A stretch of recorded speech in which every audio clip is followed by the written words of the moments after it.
Today's date is November 11th, 1965, Denver, Colorado.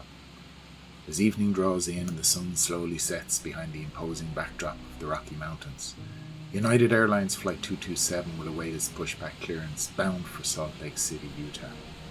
In what will be a relatively short hop, the flight time for this particular sector will be planned at just under an hour, and will be operated this evening by a 7-month-old Boeing 727-100 series aircraft, a common trijet of the time, which forms the backbone of United's short and medium haul network. Having arrived in Denver a short time earlier, 227 will already be halfway through its transcontinental trip from US East Coast to West, having departed New York's LaGuardia Airport earlier this morning, bound for San Francisco, with intermediate stops en route at Cleveland, Ohio, Chicago Midway, Denver, Colorado, and Salt Lake City, Utah.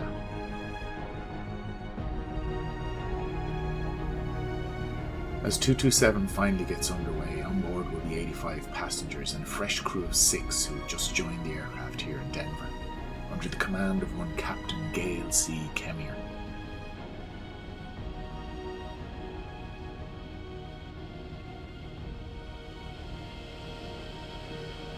Although all 6 crew members will survive the events which are about to unfold, not all of their 85 passengers will be so fortunate. Within a short 60 minutes, the 727 will fall victim to a serious piloting misjudgment, an approach gone wrong, which will culminate in the perfectly serviceable aircraft being reduced to a mangled, burning wreck. Although the events of the next hour will largely be forgotten as the years pass, what most will fail to appreciate is the contribution 227 will make to advancing the cause of aviation safety. What we largely take for granted today is often rooted deep in the painful lessons of the past, and this is one such lesson. This is the complete story of United Airlines Flight 227.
United Airlines Flight 227 will finally get airborne at 16:54 local time and turn to a more northwesterly heading as it commences its climb to a planned cruising flight level of 310, the rough equivalent of 31,000 feet.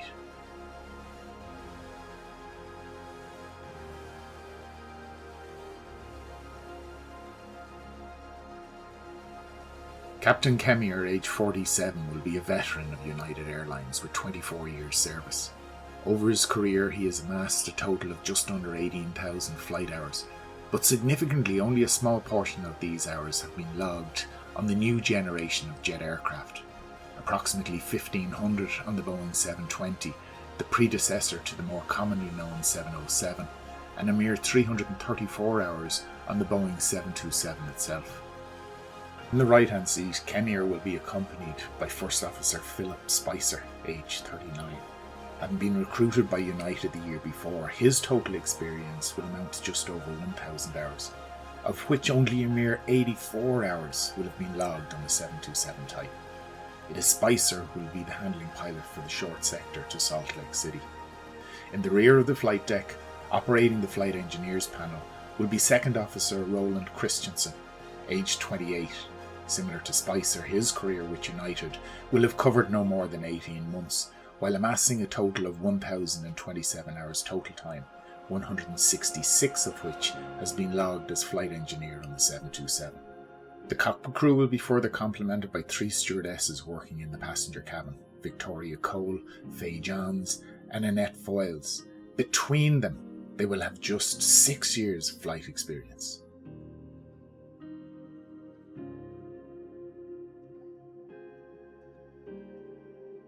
Ahead, weather conditions at Salt Lake City will be favourable and present no operational challenges. The weather forecast for their time of arrival will indicate an estimated overcast cloud layer at 14,000 feet, with a broken layer below at 10,000. Visibility will be forecast good at 25 miles, with light surface winds from the north and a seasonably chilly surface temperature of 44 degrees Fahrenheit or 6 degrees centigrade. All in all, a pleasant, unremarkable evening. Salt Lake will land runway 34 left, a concrete and bituminous surface extending to 10,000 feet long and 150 feet wide, more than adequate to accommodate a high-performance aircraft like the 727. The runway will be equipped with high-intensity runway lights and a standard approach lighting system, both of which will be found to be serviceable and in good working order as part of the subsequent NTSB investigation.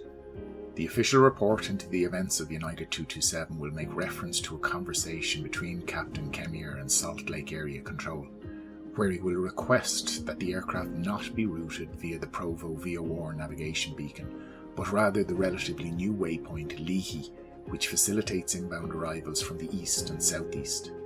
This in itself will be an unremarkable request and has little of any impact on events, other than how Kemmier will choose to incorporate it into his descent planning. Leahy will be located at approximately 23 nautical miles from runway 34 left. Therefore, in order to facilitate a continuous descent to the landing runway from an altitude of 31,000 feet, descent should be commenced approximately 70 nautical miles before reaching the waypoint. At 17:35 and 45 seconds, clearance will be issued for United 227 to descend at pilot's discretion to 16,000 feet. In acknowledging the clearance, Kemmier will also ask the controller, "Let me know when we're 60 miles east of Leahy." At 17:38 and 05 seconds, approximately 14 minutes before impact, the controller will facilitate with a report to 227 that they are now indeed 60 miles from the Leahy intersection, to which Kemmier will reply, "Okay, we'll start her down." Having delayed his decision to descend, Kemmier will leave the aircraft high on the ideal descent profile, but not by an insurmountable amount. Nonetheless though, introducing an unnecessary challenge and undoubtedly an increase in cockpit workload. Obtaining continuous descent, the aircraft penetrated an overcast layer of approximately 6,000 feet, requiring the engine anti-ice to be switched on. While in the clouds at approximately 16,000 feet, idle thrust and speed brakes were selected. At 11,000 feet, the speed brakes were retracted, and shortly thereafter, visual reference with the airfield was gained. The flight will proceed with radar vectors, and at 17:47, approximately 5 minutes prior to impact, the approach controller will advise United 227, 5 miles south of the Riverton fan marker, coming onto the localizer course, cleared for the ILS runway 34 left approach. In reply, Kemmier will state, "Okay, we've slowed to 250, meaning 250 knots, and we're at 10, meaning 10,000 feet. We have the runway in sight now, we'll cancel, meaning their IFR flight plan, and stand by with you for traffic." Thereafter, control of the flight will be transferred to the tower, and at 17:49 and 50 seconds, landing clearance will be issued. Poor management of the descent profile will leave the aircraft not only high but also fast. Passing the outer marker some 5.7 miles before the runway, it will be almost 2,000 feet higher than it should be, and at 200 knots, about 70 knots faster than its final approach speed. Approximately 60 seconds before impact, the rate of descent will increase to 2,300 feet per minute, nearly 3 times the normal rate, with the aircraft still some 1,300 feet above the ILS's 3-degree glide slope. At about this time, Spicer will attempt to add power in an effort to arrest the aircraft's rate of descent, but Kemmier will intervene and advise him to wait.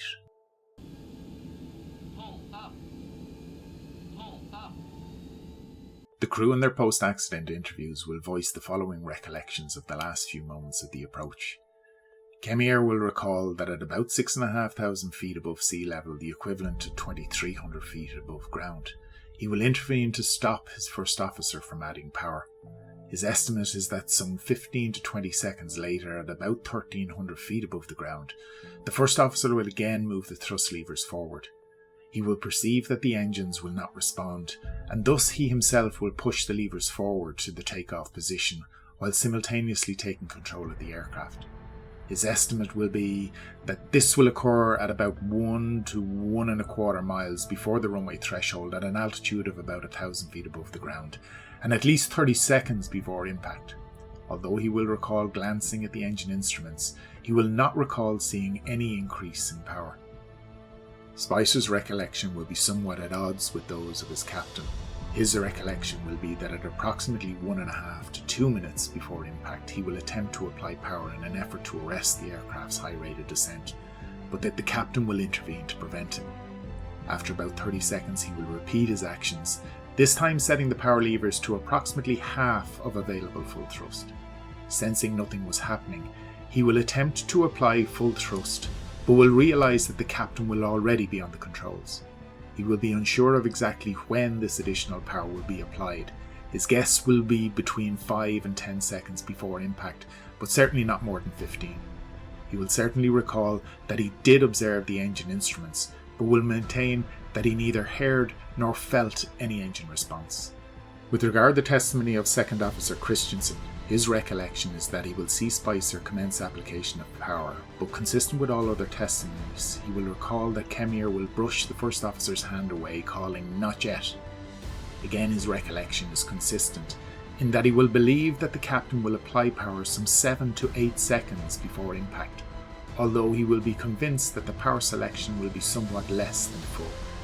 He will recall that he did not observe the engine instruments, but did hear the engines respond normally.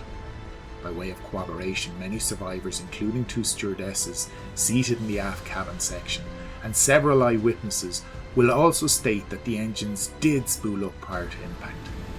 The simple physics of the situation, however, meant that even with full power application, impact with the ground was unavoidable.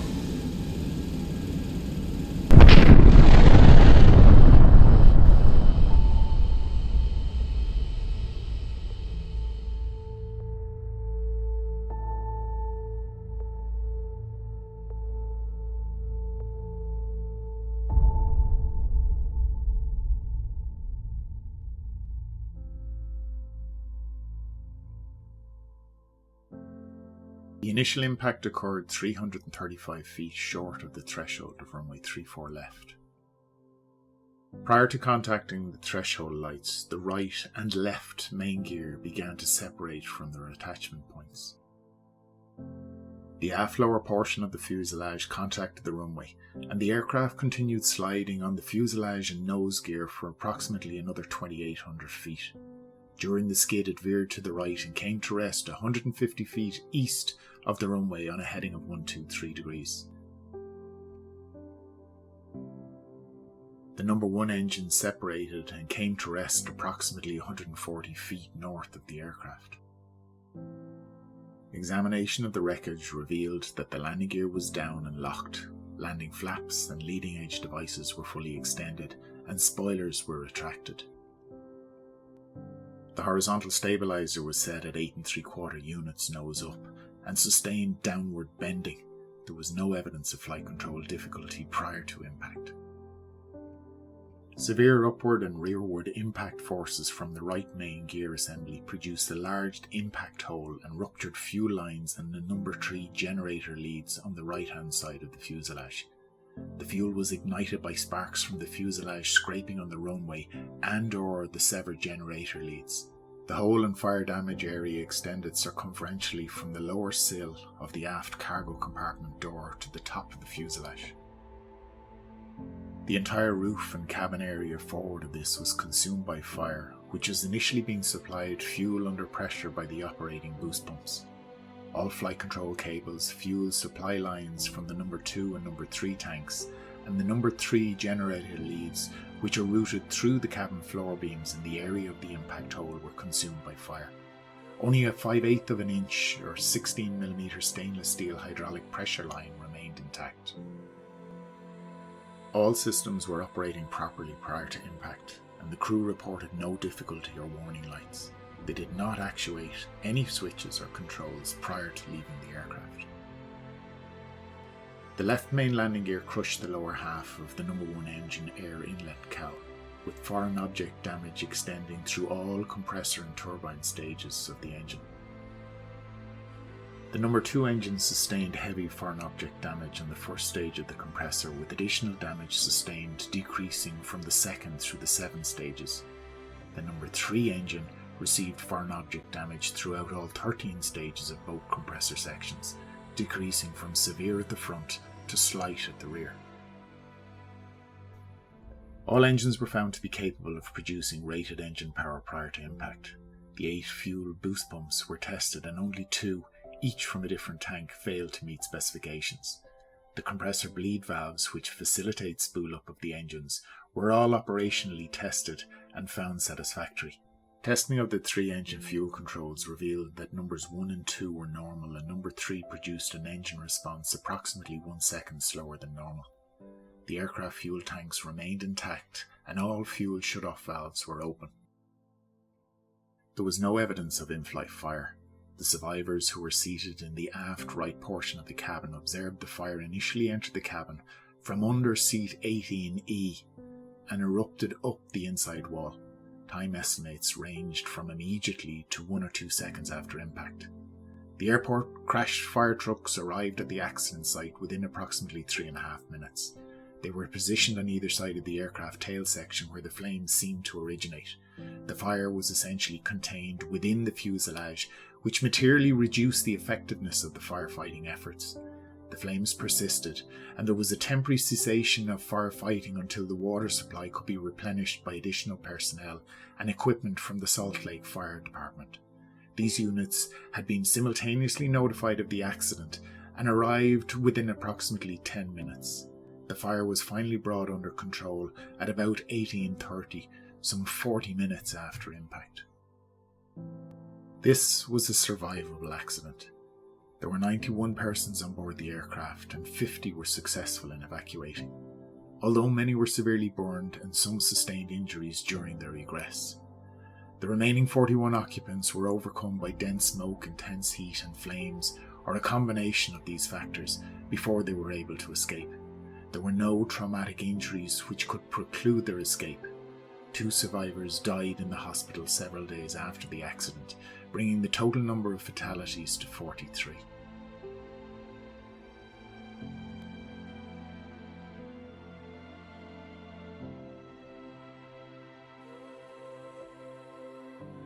All emergency exits were available and used. Sliding windows in the cockpit were actuated and used by the captain and first officer. The press of passengers crowding in the area of the main loading door hampered the attempts of the stewardess to open it. However, Second Officer Christensen succeeded in opening it completely, inflating the slide, and then directing the evacuation of passengers through this exit. The galley door on the right-hand side between rows 8 and 9 and the overwing emergency exit windows on either side of row 12 and 14 were all opened by passengers.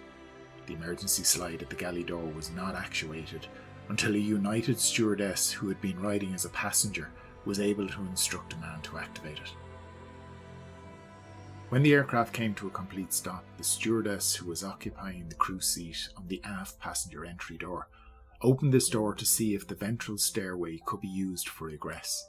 However, the nose-high attitude of the aircraft, due to the extended nose gear and sheared main gear, prevented the stairway from opening more than about 6 inches. 2 men who were seated in the area of the aft cabin proceeded into the stairwell behind her. When she attempted to return to another exit, the flames and smoke had blocked them off.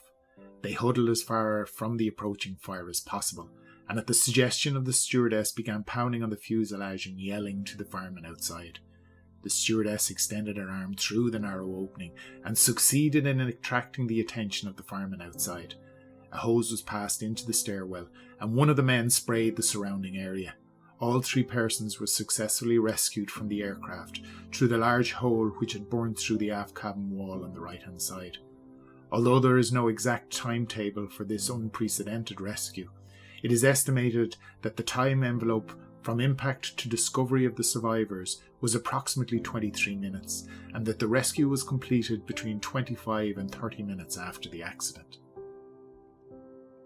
Power response curves for the JT8D engine indicate that they will accelerate from idle to takeoff thrust in about 6 to 8 seconds.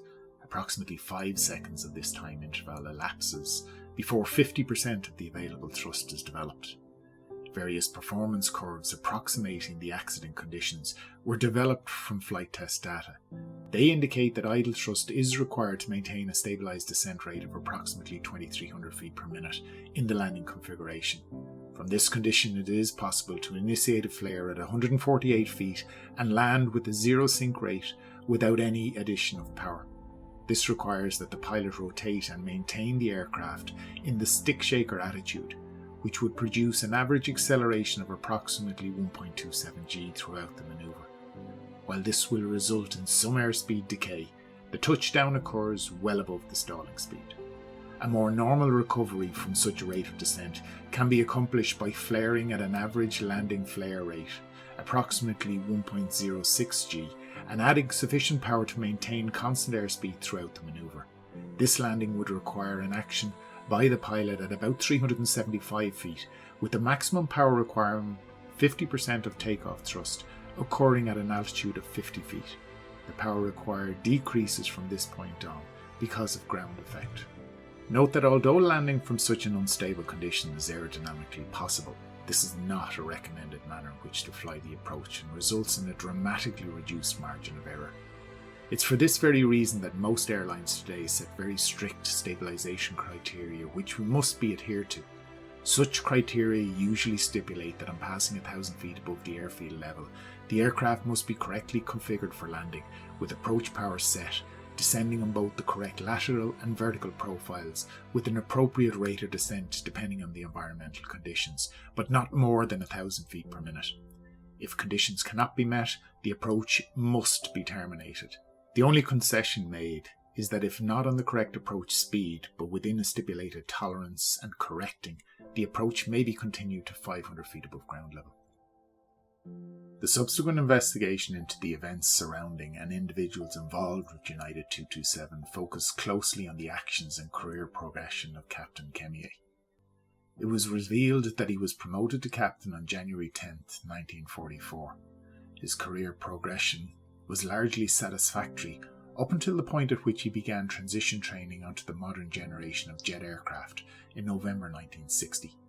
A United memorandum regarding his transition onto the DC-8 stated that Kemier had enrolled on November 4th of that year as a member of class number 30. His progression during the ground school phase of training was reported as average, as was his simulator training, with the exception of the second period, which was awarded a grade 4, indicating below average. Additional simulator practice apparently corrected the problem, and Captain Kemier proceeded to the on-aircraft phase of his flight training. In the early stages of that flight training, his instructor advised that while his performance had been graded average, it was extremely marginal and was based primarily on the simpler manoeuvres. After some difficulty in acquiring the proficiency necessary to pass a practice oral, Captain Kemier finally did attempt his oral exam and failed it completely. He was then removed from further flight training until such time as he was able to complete the oral exam. This entailed a considerable amount of additional ground school training and took approximately 3 weeks. Upon satisfactory completion of the oral exam, his flight training was resumed. When the areas of flight training involving the more complex aspects of piloting technique, judgement, etc. were encountered, Captain Kemier's performance deteriorated to an unsatisfactory level. After approximately 7 hours of instruction, his instructor was unable to rectify the deficiencies. As a result, a senior member of the training department sat in to observe Kemier's next training detail and submitted the following evaluation.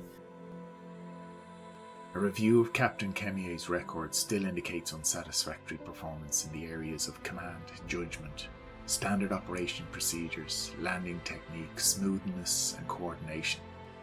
On the basis of the above, I recommend that Captain Kemia's DC-8 transition training be terminated. Thus, on February 6, 1961, nearly 2.5 months after commencing the DC-8 course, Kemia's jet training was terminated and he returned to the DC-6 fleet, on which his performances were rated as average to above average. Kemia again entered the jet program in May 1962. He progressed satisfactorily through Boeing 720 ground school, simulator and flight training, but his type rating in the aircraft was not issued until he had performed an additional period in the simulator. The FAA inspector who conducted his flight check reported later on December 17, 1965, that due to the time lapse since the check was given, it's impossible to recall every manoeuvre and how it was performed. I do recall that it was necessary to repeat several times to achieve a satisfactory grade. The impression I received while conducting this check was that Captain Kemia was instructed and had the ability to fly the aircraft well. He could deviate from accepted procedures and tolerances enough to make the manoeuvre unsatisfactory. After a discussion of the tolerance we would accept and the proper procedure that was to be used, he would perform satisfactorily. Although all rating manoeuvres were completed in the aircraft, he was given a simulator ride before his rating was issued due to his failure to recognise a compass failure warning. His continued performance in the Boeing 720 was satisfactory through December 31, 1963, at which time his flight manager reported in an annual flight officer evaluation has done a credible job during period. However, just 3 days later, on January 2, 1964, he failed to pass an instrument proficiency check. Comments on his flight referred to his ILS approaches, go-rounds, and landings with 50% power. He was high on the glide slope at minimums on 2 approaches, slow to add power on the first go-around, and selected full flap too early in the simulated 2-engine approach, which necessitated addition of power from the simulated inoperative engines. A recheck on January the 4th, some days later, was passed satisfactorily. Kemia began training in the 727 in January 65 and received a type rating a month later on February 5th, some 9 months before the accident. The FAA inspector in this instance reported that although I'm unable to remember too much about the ride itself, I do recall a few items. The overall check ride was a little below average. The main outstanding thing in my mind was that he could fly the airplane, but it was necessary several times to remind him to stay on altitude or airspeed. His last en route proficiency check was given in September 8, 1965, about 2 months before the accident, with his performance on the day being reported as above average.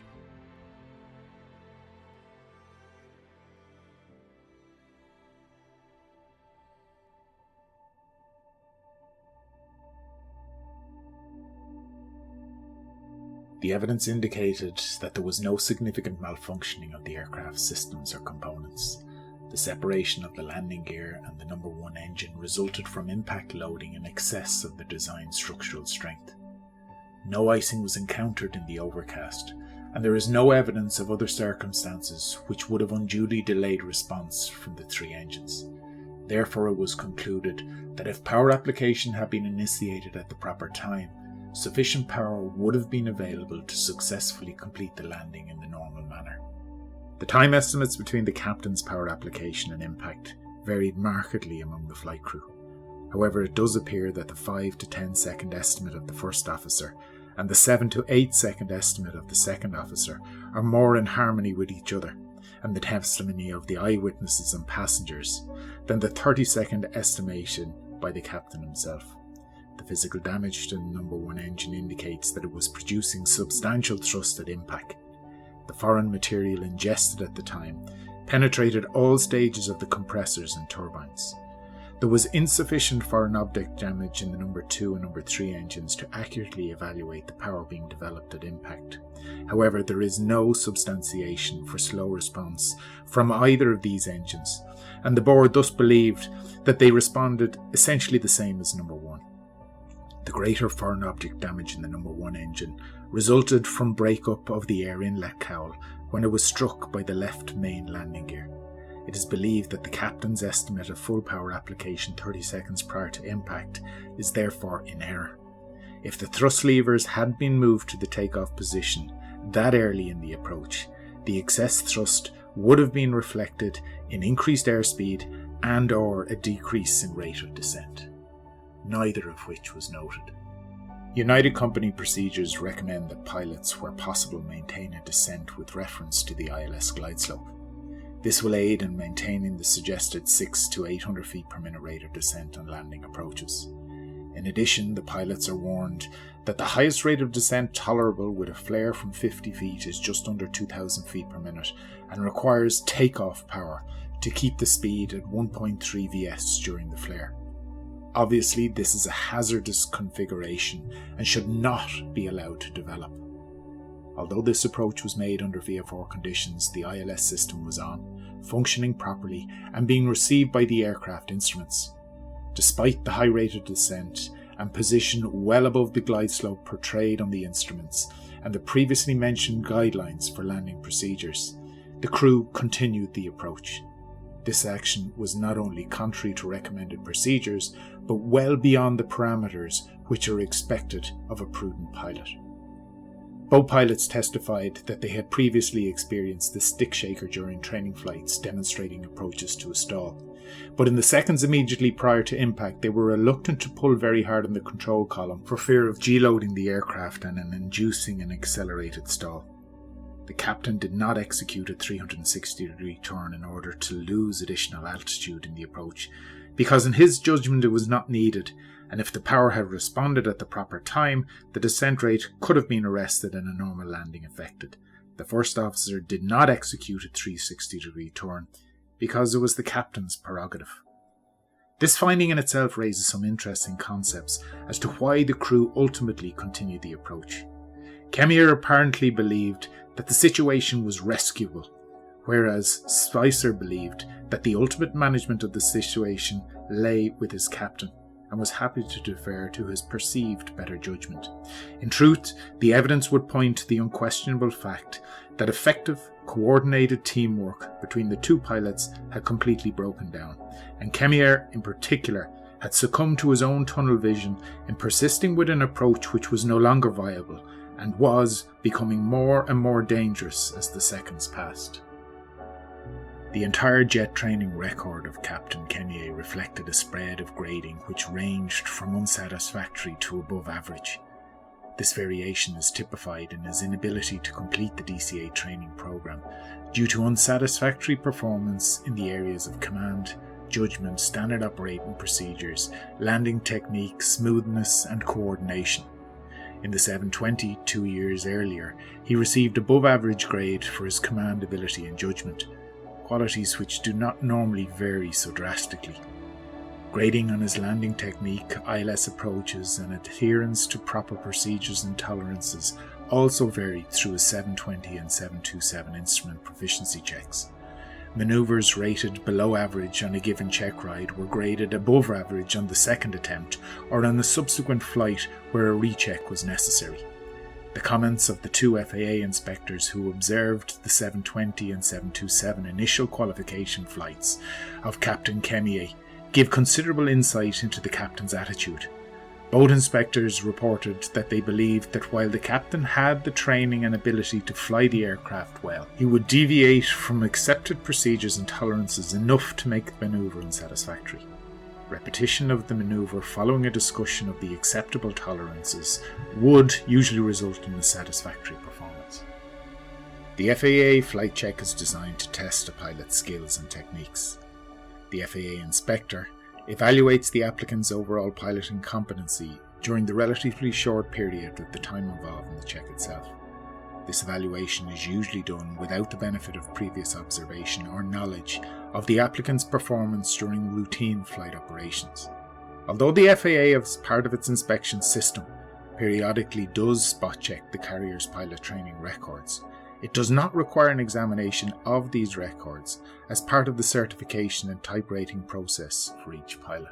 The company records of this pilot were not examined as part of his 727 flight check.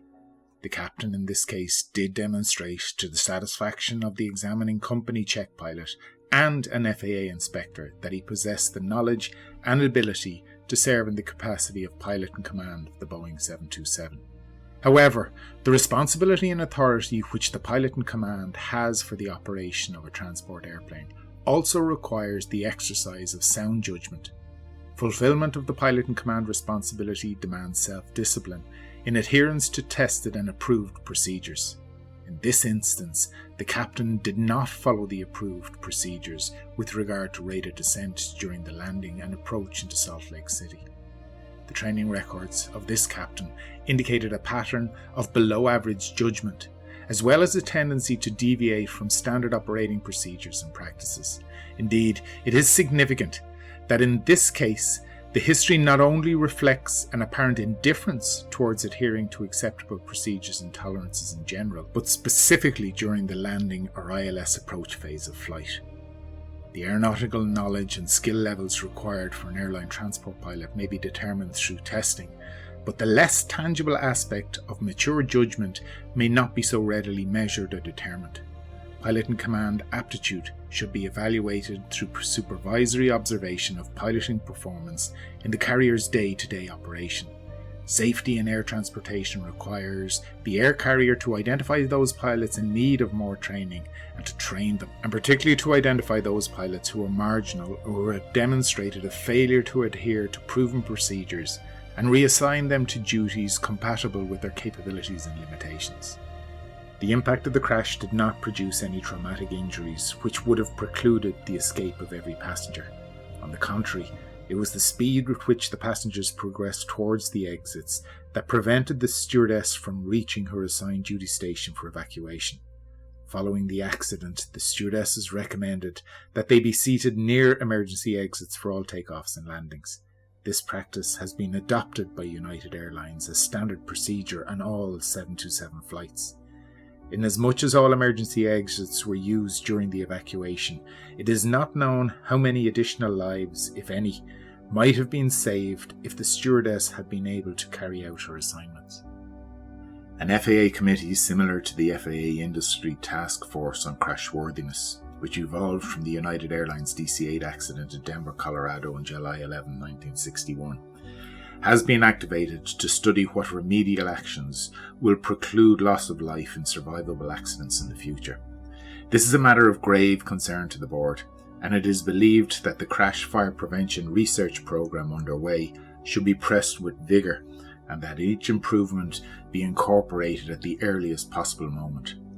The board's study of United States air carrier accidents involving fire between 1955 and 64 lists various recommendations which, if implemented, would enhance passenger protection, survival and reduction of injuries. In that report, the board said that progress in bringing about the required design changes, the incorporation of new concepts and equipment, and in the establishment of procedures and training to better indoctrinate passengers for survival in emergency situations is being made, but not as expeditiously as desired. It is hoped that this study will act as a catalyst to accelerate improvements in these areas with respect to present aircraft and ensure that the lessons of the past will be incorporated into the design and fittings of the new aircraft models soon to enter the civilian fleet.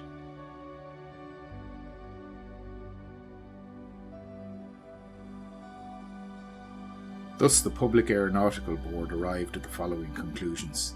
The aircraft, power plants and all systems were capable of normal operation. The aircraft did cross the outer marker over 2,000 feet above the ILS ideal 3-degree glide slope. The rate of descent during the final approach exceeded 2,000 feet per minute, approximately 3 times the United Airlines recommended rate of descent for landing approaches. The captain had stopped the first officer's initial attempt to apply power, and power, when it was applied too late to arrest the rate of descent and make for a normal landing. In my own opinion, there may be some merit in the belief that under pressure the captain reverted to type insofar as his cognitive model associated more with the performance characteristics of the previous turboprops he had flown. These type, with sudden application of power, demonstrate an almost instantaneous response due to the large volume of air being suddenly accelerated rearward over the wing. Turbojets, on the other hand, by design, do not exhibit the same characteristics. In fact, due to the design features of the jet engine, power output is not linear when compared with thrust lever movement. This is particularly true when starting from a low power setting, where thrust lever movement results in an initial lag as power output starts off slowly but subsequently increases in a more exponential fashion.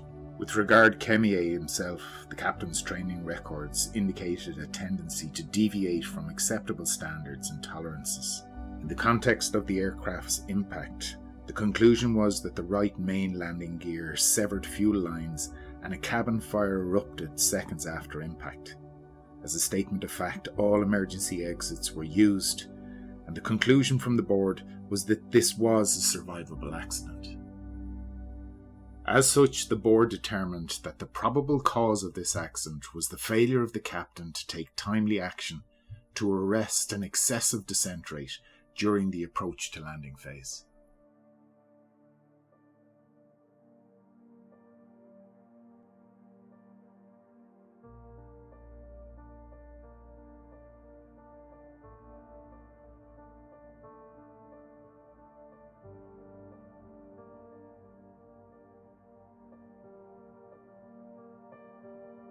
The final report into the events surrounding United Flight 227 was published on June 7, 1966. As appendices to the report were included copies of correspondence between the Director of the Safety Bureau and his counterpart at the Federal Aviation Authority, the first dated 7 months prior to the report's publication in November 65, with the second the following month in December, the content of which addressed some of the technical aspects of their investigation. The first of the correspondence stated, "Our investigation of the November 11, 1965 accident of United Airlines Boeing 727 at Salt Lake City, Utah, has progressed to the point where we believe specific recommendations are in order in regard to the routing of fuel and electrical lines through the fuselage. It has been established with reasonable certainty that the fire following impact resulted from fuel lines being broken by the failed right main landing gear. This component broke through the fuselage sidewall and severed the fuel lines to the number 2 and number 3 engines. Ignition of spilt fuel could have been caused by sparks from runway contact or by a broken and shorted generator lead, or both. As you well know, the fire which followed was devastating and resulted in the loss of 43 lives. It is interesting to note that in this accident both main landing gears struck the sidewalls of the rear fuselage after being broken free from their attachment. In the past, there have been many cases of landing gears being torn from aircraft because of low approaches over dikes and other obstructions, and because of landing short of runway, followed by the curbing of the gear on the paved runway end. Since there is no reason to believe that the 727 will not be subjected to similar treatment, it is imperative to afford a higher degree of survivability following such accidents. We therefore make the following recommendations. Firstly, that fuel lines through the fuselage should be rerouted, that they pass through the floor beams near the centerline of the aircraft. Secondly, that these fuel lines and their shrouds should be made of stainless steel and should have a wall thickness of sufficient dimension to withstand rather severe impacts. And finally, that the generator leads should be routed so that there is maximum separation between these leads and the fuel lines. Each lead should be in a separate plastic conduit with suitable strength and flexibility to withstand bending and reasonably high tensile load. In regard to recommendation 1 above, it should be pointed out that this aircraft struck the ground with a recorded impact of 8.9 Gs after the landing gear failure, but despite this heavy impact, the aft fuselage belly structure did not collapse. In other words, had the fuel lines been running through the centre area of the floor beam, they would have been adequately protected. In support of recommendation number 2, it was noted during the investigation that although the aluminium tubing and shroud of fuel line number 1 did not melt, those of lines number 2 and 3 did in areas other than the breakpoints. Thus, fire from one broken line could melt through the aluminium tubing and shroud of another line, thereby increasing the intensity of an existing fire. It is our understanding that both FAA and Boeing personnel who participated in the investigation of the Salt Lake City accident have made similar recommendations through their own organisational channels. A second, separate correspondence dated the same as the first sought to draw the FAA's attention to observed deficiencies in the emergency lighting system on the 727, with very real potential implications for all other types with similar automatic emergency lighting systems installed. What the investigation team had uncovered was that with a scenario, as was the case here with United 227, where the emergency lighting control switch was left in the arm position, should the DC battery bus remain powered, the lights will remain extinguished. Thus, to ensure against such an occurrence during an emergency situation, they recommended that a procedure be used whereby the emergency lights are turned on during all takeoff and landing operations of the Boeing 707, 720 and 727 aircraft types. Also, these aircraft should be rewired so that a loss of electrical power source for normal cabin lighting will activate the system. The next correspondence from the Safety Bureau to the FAA was dated some 2 weeks later on December 16, 1965. In it, the Bureau stated, "As you know, 43 of the 91 occupants died as a result of this accident. Our preliminary findings indicate that none of these fatalities were due to traumatic injuries, but all died from suffocation during the resultant fire. We are conducting an extensive study in the human factors area to determine how the survivors evacuated the aircraft, the difficulties they experienced, and the time it took them to do so. It is hoped that we will be able to determine the fire propagation in the occupiable area of the cabin. Preliminary information indicates that the interior furnishings contributed greatly to the spread of fire and the emission of heavy black smoke, both of which contributed to the fatalities. We understand that the Aircraft Development Service of the FAA has just completed a study of air transport passenger cabin fires and materials, and that the report will be published shortly after the first of the year. We have been advised that the aforementioned fire test have discovered a number of deficiencies in the materials presently being installed in aircraft interiors, and that materials are available which would be far superior to those being used today. They were also of the belief that the toxicity of the resultant gases produced by the combustion of various combinations of material used in aircraft interiors might be worse than those produced by the materials individually. As such, they concluded by making a recommendation that federal aviation regulations should be updated to require newly certified airplanes to be fitted with these newer materials, which have been found to be less susceptible to combustion. Additionally, it is recommended that the air carriers be strongly encouraged to utilise these materials when they refurnish their aircraft. The following month, the FAA issued a formal reply. In it they stated, "We have studied your recommendation and are pleased to report that we have had many of them under consideration for some time. As you know, the details of many of the points will take time and resources to fully reconcile, but will be resolved as soon as possible. The agency's safety program relative to the areas mentioned in your letter is outlined below. With regard to fuel lines and generator leads, concerning your recommendation to relocate the fuel lines in the Boeing 727 near the centerline of the aircraft, our evaluation of this indicates the present location is actually the best possible because the lines are surrounded by the heaviest structure available in their present position. If the fuel lines are moved inboard towards the centre of the airplane, they will then be susceptible to rupture by items in the cargo compartment in the event of a belly landing, which is the more conventional type of damage anticipated in such situations. We note in the Salt Lake City accident that the bottom of the fuselage was crushed upward approximately 20 inches. It is for this reason that the fuel lines were initially located in their present position. It is recognised that the fuel lines can be strengthened and that the resistance to impact or shearing type failures can be improved. Engineering design studies are now in process to develop such improved type lines on a retrofit basis. In regard to your recommendation to use stainless steel lines and shrouds, the redesigned configuration being studied is expected to include a neoprene core, stainless steel sheeting and a Teflon type covering.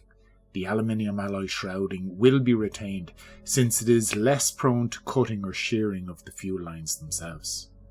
With reference to your recommendation to relocate the generator leads, the present electrical leads in the area of the fuel line will be rerouted to a near centre position in the fuselage to separate them as far as practicable from the fuel lines themselves. A Teflon-type cover is being considered for the generator leads, so that even if the bus is ruptured due to an impact load, the flexible cover will remain intact under deflection and thus reduce the likelihood of ignition and fire.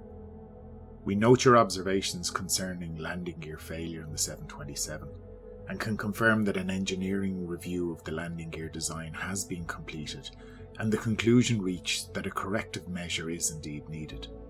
With reference to your recommendation concerning emergency lighting system operation and design, the emergency cabin lighting circuitry has been looked at very carefully.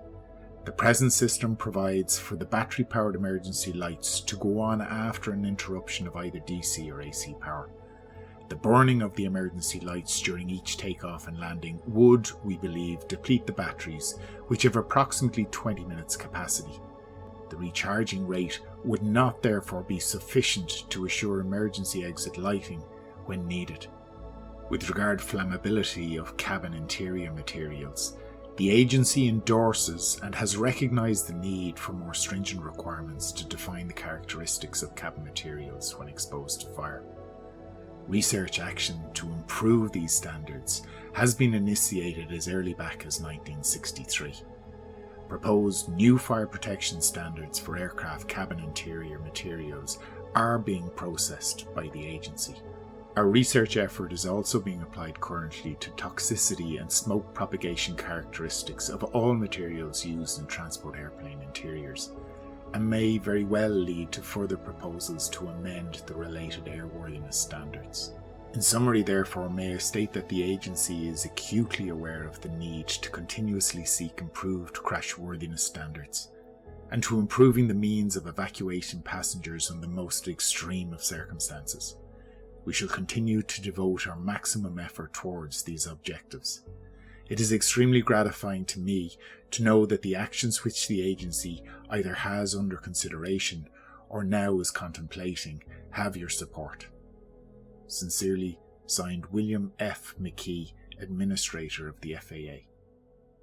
With regard to the non-technical aspect of their investigation, the Safety Bureau made the following observation. The board is concerned that the procedures for pilot testing prevailing at the time of this accident were such that an individual with the pilot behavioural characteristics of the pilot in this instance could qualify and be retrained as pilot in command of the 727 aircraft. The board therefore recommends that both the FAA and the air carriers re-examine existing procedures to the end that all feasible steps may be taken to make sure that airmen who serve as pilots in command of commercial aircraft, and in particular high-speed jet aircraft such as the Boeing 727, possess not only the requisite technical skills, but the necessary qualities of prudence, judgement, and care as well. They continued, the board believes that all operators of the 727 should review the decision of United Airlines relative to positioning of stewardesses near exits with the view toward adopting their practice. And finally, and possibly most significant, the board is also concerned about the loss of life in this survivable accident and recommends that the crash fire prevention research programs underway be pressed with vigour and that each improvement be incorporated at the earliest possible moment. Perhaps this will be the enduring legacy of United 227, lost November 11th, 1965.